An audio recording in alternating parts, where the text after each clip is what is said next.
उस खास दिन की आप सभी को ढेर सारी शुभकामनाएं। किसी भी व्यक्ति के लिए उसका राष्ट्र सबसे ज्यादा महत्वपूर्ण होता है, ठीक है ना? क्योंकि वो उसकी बड़ी आइडेंटिटी होती है। लेकिन एक बड़ी आइडेंटिटी उसकी कंट्री होती है, और उससे भी बड़ी आइडेंटिटी होती है फिर हम जो है ह्यूमैनिटी पे आ जाते हैं।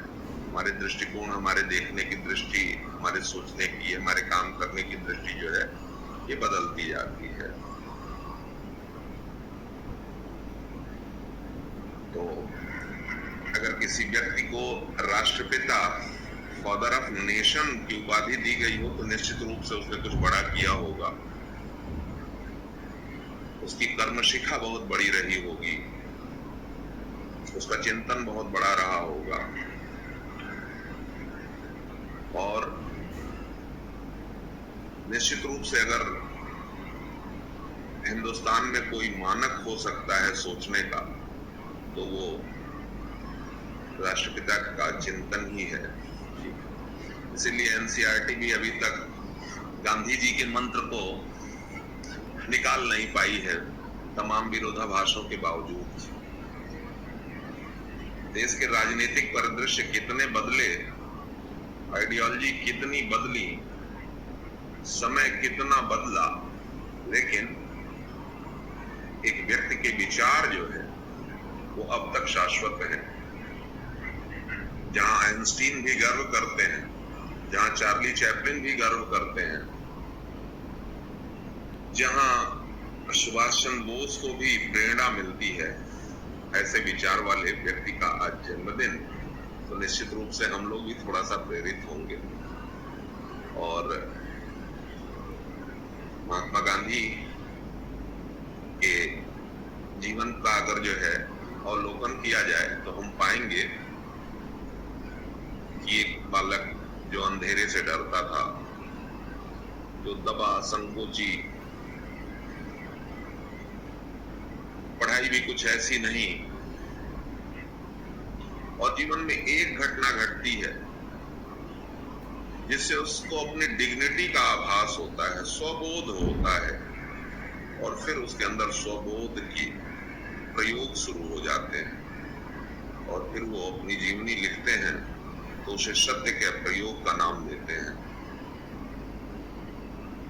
और अगर आप कभी इस पुस्तक को पढ़ें तो निश्चित रूप से आपको आभास होगा कि किस तरीके से व्यक्ति अपना आत्मावलोकन करता है, और जब व्यक्ति आत्मावलोकन करता है तो उसको अपने अंदर तमाम तरह की क्षमताएं दिखती हैं, उसको बोध होने लगता है, उसके अंदर अंडरस्टैंडिंग आने लगती है कि नेचर में इतनी सारी चीजें विद्यमान हैं कि अगर हम इनसे ट्यून्ड हो जाएं तो फिर जीवन आनंदप्रद हो जाए, जॉयफुल हो जाए, ब्लिसफुल हो जाए।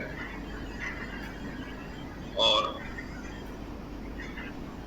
जुड़ने के बाद दांडी यात्रा जैसा साहसिक कदम किया जा सकता है, जुड़ने के बाद लंबे उपवास रखे जा सकते हैं, जुड़ने के बाद लाठी रखते हुए भी बगैर लाठी चलाए किसी को मजबूर किया जा सकता है, आग्रह से, सत्य के आग्रह से।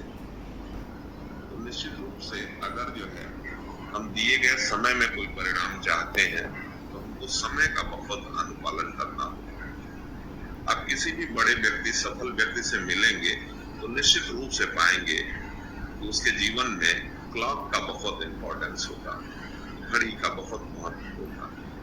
गांधी जी के पास भी एक घड़ी थी। और दूसरा, उसको एक संबल की आवश्यकता होगी। महान कार्य बगैर किसी संबल के नहीं होते। संबल मतलब विश्वास। तो गांधी जी के पास भी एक लाठी थी जो विश्वास था, और इन दो के बाद न्यूट्रिशन भी था, बकरी का दूध भी था। तो ये तमाम सारी बातें मिल करके एक व्यक्तित्व बनाती हैं। जो व्यक्ति कहता है कि अब तक की जो सबसे मिस्टीरियस बुक मानी जाती है, जिसको हम लोग गीता बोलते हैं, उस गीता पे तमाम विद्वानों ने लिखा है लेकिन मैंने भी गीता पे टिप्पणी लिखी है और 20 साल फॉलो करने के बाद तो गांधी जी ने गीता पर भी कुछ लिखा, गीता पर भी टीका की। बहुत विद्वान राधा कृष्णन ने भी लिखा है, लोकमान्य तिलक ने भी गीता पे टिप्पणी लिखी, तमाम सारे विद्वानों ने लिखा। मैक्स मुलर को भी जो है पसंद आई।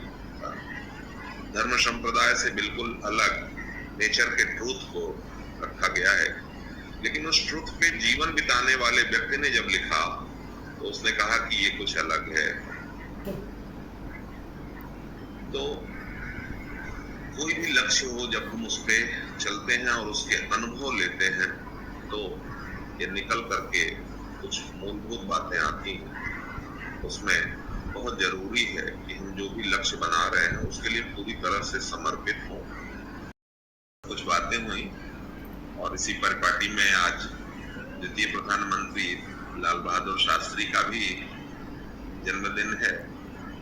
उनसे भी प्रेरणाएं मिलती हैं कि किसी भी परिस्थिति में रहें। उनको बचपन में सुनाया जाता था कि नदी पार करके भी पढ़ने चले जाया करते थे।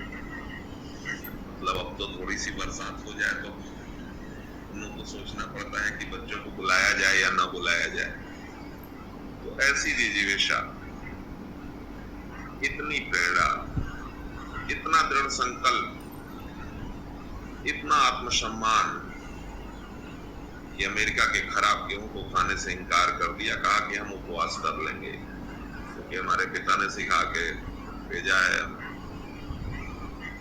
ये ढंग जो है हमारी परिपाटी में है। तो ये भरोसा, ये विश्वास